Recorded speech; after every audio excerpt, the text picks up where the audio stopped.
Party కార్యకర్తకు ఎన్నికలు అనేటివి కీలకం.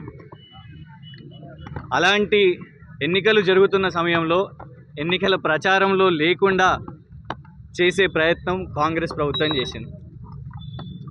తెలంగాణలో ఈరోజు కాంగ్రెస్ పాలనలో జరుగుతున్న వాస్తవాలను కేసీఆర్ గారు మాట్లాడారు. కరెంటు కోతలు కానివ్వండి, నీటి ఇంబద్దుల గురించి మాట్లాడారు. దానికి ఆధారంగా ఉస్మానియా యూనివర్సిటీ సర్క్యులర్ని కూడా చూపెట్టారు.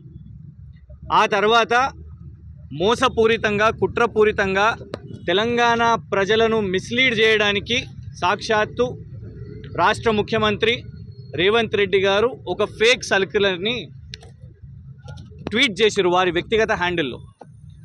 ఒరిజినల్ సర్క్యులర్ని మేము సోషల్ మీడియాలో పెట్టి రాష్ట్ర ముఖ్యమంత్రి ఎందుకు అబద్ధాలు చెప్తున్నారు, ఉస్మానియా యూనివర్సిటీ విద్యార్థినీలు ధర్నాలు చేయడం వాస్తవం కాదా అని ప్రశ్నించినందుకు ఇవాళ చెంచల్గూడ జైల్లో 10 రోజులు శిక్ష విధించిండ్రు కాంగ్రెస్ ప్రభుత్వం. కాంగ్రెస్ వాళ్ళ కోసం ఢిల్లీ నుంచి ఫేక్ వీడియో చేసిండ్రు కేంద్ర హోంమంత్రిది అని ఢిల్లీ నుంచి పోలీసులు వస్తుంటేనేమో ఇక్కడ కాంగ్రెస్ ప్రభుత్వం పోలీసులేమో వాళ్లకు శిక్ష ఇవ్వకుండా రక్షణ కల్పిస్తున్నారు. పొద్దున పట్టుకుంటారు, సాయంత్రం వదిలేస్తారు. కానీ మాకేమో ఇవాళ సరే సంతోషం, కోర్టు షరతులతోని విధించిన బెయిల్ ఉన్నది, డ్యూటీ పెట్టిర్రు, ప్రతిరోజు పోయి ఉస్మానియా యూనివర్సిటీలో సంతకం పెట్టాలి. కానీ నాకు సంతోషం, ఎందుకంటే ఈ కేసు బెయిల్ వచ్చింది కదా అని ఎవరు మర్చిపోవద్దు, గుర్తుపెట్టుకోండి ఈ కేసు. ఎందుకంటే గుర్తుపెట్టుకుంటేనే తేలుతుంది. బీఆర్ఎస్ నాయకులందరూ కూడా పోరాటం చేశారు. పాపం ఎంతోమంది న్యాయవాదులు వాళ్ళ వేరే కేసులను కూడా పక్కన పెట్టి 10 రోజులు కేవలం ఇది ఒకటే కేసు, వాళ్ళ పర్సనల్ ఎన్నో కేసులు, ఒక న్యాయ వృత్తిలో వాళ్ళకి ఎన్నో కేసులు ఉంటాయి, కానీ కేవలం రోజు వాదనలు, రోజు జడ్జిలు మారుతుంటే మళ్ళీ వాదనలు వాయిదా వేయడం. సాధారణంగా ఒక వార్త ఒకరోజు వస్తుంది పత్రికల్లో, ఓ ఫ్రంట్ పేజో సెకండ్ పేజో అట్లా వస్తుంది. తర్వాత మరుసటి రోజు ఎక్కడనో వెనక్కి పోతుంది, 3వ రోజు వచ్చేసరికి గాయమైపోతుంది. కానీ మా జర్నలిస్టులు మిత్రులు అందరూ కూడా ఇవాళటి వరకు 10 రోజులు కూడా ఈ వార్తను రాస్తూ ఇవాళ రక్షణగా నిలబడ్డారు.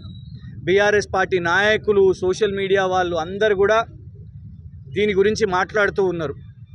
సాక్షాత్తు కేటీఆర్ గారు ప్రెస్ మీట్ పెట్టి ఛాలెంజ్ చేశారు. కానీ మీరు గమనించండి, ఇంతమంది మాట్లాడుతున్నా రేవంత్ రెడ్డి గారు కనీసం ఒక్కసారన్నా స్పందించిర్రా? నేను తప్పు చేయలేదు అని అనలేదు ఆయనే, తప్పు చేసినా అని అనలేదు ఆయనే, మౌనంగా ఉన్నాడు. కేటీఆర్ గారు ఏకంగా ఛాలెంజ్ చేశారు, నేను పెట్టింది తప్పు అయితే ఆయన కూడా జైలుకి రావడానికి సిద్ధంగా ఉన్నారు అని అన్నారు. ఎంతోమంది ఎన్నికల ప్రచారంలో ఉన్న సమయంలో అటు కేసీఆర్ గారు వాకప్ చేయడం, హరీష్ రావు గారు ట్వీట్ చేయడం, జగదీశ్వర్ రెడ్డి గారు నల్గొండ జిల్లా నాయకులు అందరినీ పెట్టుకొని ప్రెస్ మీట్ పెట్టడం, కేటీఆర్ గారు ఒకవైపు ఎన్నికల ప్రచారం ఉంటే జైలుకి రావడం, ఒక సమిష్టి పోరాటం నడిచింది. బీఆర్ఎస్ పార్టీ న్యాయవాదులు, జర్నలిస్టులు, ఎందుకంటే వీళ్ళు ప్రజాపాలన అని చెప్పుకున్నారు, ఇంద్రమ్మ పాలన అని చెప్పుకున్నారు, కానీ దొంగ కేసులు పెట్టి ఇవాళ జైల్లో వేయడం జరిగింది. కానీ భయపడేది లేదు. ఈ కేసుని ఎట్టి పరిస్థితుల్లో కూడా మర్చిపోకండి. అయితే నాకన్నా శిక్ష రావాలి, లేదు కేటీఆర్ గారి కన్నా శిక్ష రావాలి, లేకుంటే రేవంత్ రెడ్డి గారి కన్నా శిక్ష రావాలి, అంతే బస్. ఈ కేసు నడవాలి, అటో ఇటో తేలాలి. ఇవల్ల అసలు వాస్తవానికి బయటికి రానని అనుకున్నా, ఎందుకంటే 3 రోజుల సెలవు, ఎన్నికల ప్రచారం కూడా గడువు అయిపోతుంది. కానీ అందరూ కూడా పోరాటం చేసి నిమిషము బెయిల్ వచ్చే విధంగా పోరాటం చేసి, న్యాయవాదులు కానివ్వండి, మిత్రులు, సోదరులు అందరూ కూడా, కుటుంబ సభ్యులు, సతీమణి కూడా పోరాటం నేర్చుకుంది. ఇన్ని రోజులు నేనే ఉద్యమాలు చేసినా అని అనుకున్నా, ఈసారి ఆమె పోరాటం చేసింది. అందరు కలిసి పోరాటం చేసి బెయిల్ సాధించారు. ఎన్నికల ప్రచారానికైతే దూరం పెట్టారు, కానీ ఓటు హక్కు కూడా రాకుండా అవుతుంది కావచ్చు అని భయపడ్డా, కానీ ఓటు హక్కు కల్పించిన అందరూ ఇవాళ ఈ వ్యవస్థలో ఉన్న ప్రజాస్వామిక వాదులందరూ కూడా కలిసి పోరాటం చేసి నాకు ఓటు హక్కు కల్పించారు.